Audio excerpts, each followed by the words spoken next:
अस्सलाम वालेकुम बच्चों। आज मैं एएनएस फार्माकोलॉजी स्टार्ट करने लगी हूँ। हमारा बेथैनिकोल जो है वो टॉपिक रहता था। बेथैनिकोल में हमने कॉन्ट्रा इंडिकेशन नहीं की थी। आज मैं वो कॉन्ट्रा इंडिकेशन करवाने लगी हूँ बेथैनिकोल की।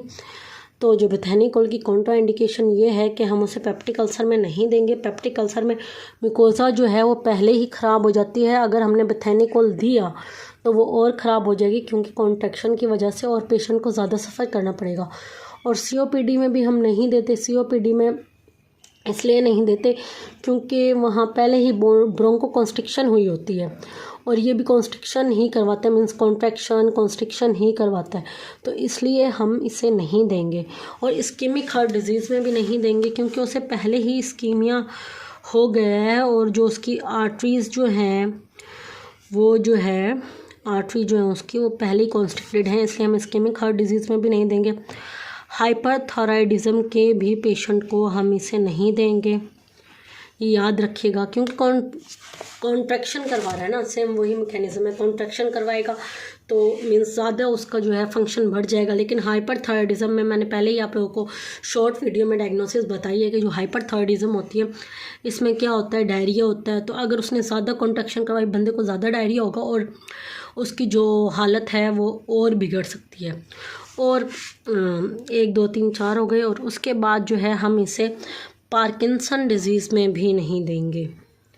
पार्किंसन डिज़ीज़ में भी नहीं देंगे, मतलब जितने भी एसिटाइलकोलिन वाले हैं ना, वो हम पार्किंसन में नहीं देंगे।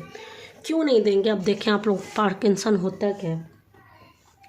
पार्किंसन डिज़ीज़ होता है, समझो ये है ना, बहुत ही स्ट्रेट लाइन मैंने बनाई है। 1 मिनट, ये बहुत स्ट्रेट लाइन मैंने बनाई है बच्चों। मैं थोड़ा ट्राइपॉड को सेट कर लूँ, फिर आप लोगों को बताती हूँ। तो अब देखें, इस जगह जो है डोपामर्जिक न्यूरॉन है, मतलब जो डोपामिन है ना उन न्यूरॉन में वो है, और इस जगह जो है हमारा एसिटाइलकोलिन वाला है। जो डोपामर्जिक न्यूरॉन होता है ना पार्किंसन में, मतलब जो दिमाग में डोपामर्जिक न्यूरॉन होता है वो जो है ना कम हो जाता है, सही है, वो कम हो जाता है, और एसिटाइलकोलिन जो है ना वो बढ़ जाती है हमारी। क्या होता है, डोपामर्जिक न्यूरॉन जो है वो कम हो जाता है, एसिटाइलकोलिन बढ़ जाती है। अब हम उसे ऐसी ड्रग दें जिससे एसिटाइलकोलिन और बढ़ जाए, तो मतलब क्या होगा, ये फिगर कुछ इस तरीके से हो जाएगी। 1 मिनट, इस जगह हमारा बैठ गया डोपामर्जिक, और इस जगह डोपामर्जिक हो गया, और इस जगह एसिटाइलकोलिन हो गया। इनकी कांस्टेंट मतलब रेशो नहीं होगा तो हमारी बॉडी में ट्रिमर्स, बहुत सारी बीमारियां प्रोड्यूस हो जाएंगी। पार्किंसन की में मतलब सिम्टम्स प्रोड्यूस हो जाएंगे।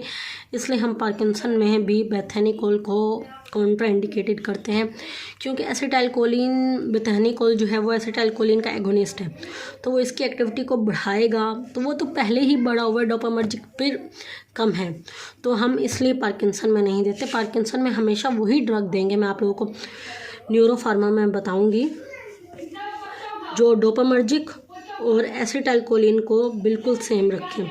तो हम मतलब पार्किंसन में हमारे पास 2 ऑप्शन है, या तो हम ऐसे ड्रग दें जो एसिटाइलकोलिन को कम कर दें, डोपामर्जिक के बिल्कुल सामने ले आइए, हम डोपामर्जिक को बढ़ा दें जैसे कि वो एसिटाइलकोलिन के पास चला जाए। ऐसे ही ट्रीट हो सकती है। अब जो है हमारा ये हो गया है। अभी मैंने आप लोगों को एडवर्स इफेक्ट बताने हैं बेथैनिकोल के।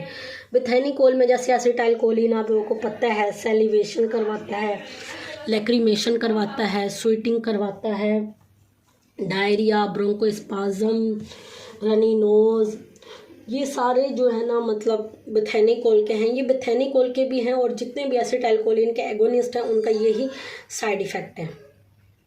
यहाँ तक होप्स हो कि आप लोगों को मेरी बात समझ में आई होगी। अभी हम अपना नेक्स्ट टॉपिक स्टार्ट करने लगे हैं बच्चों।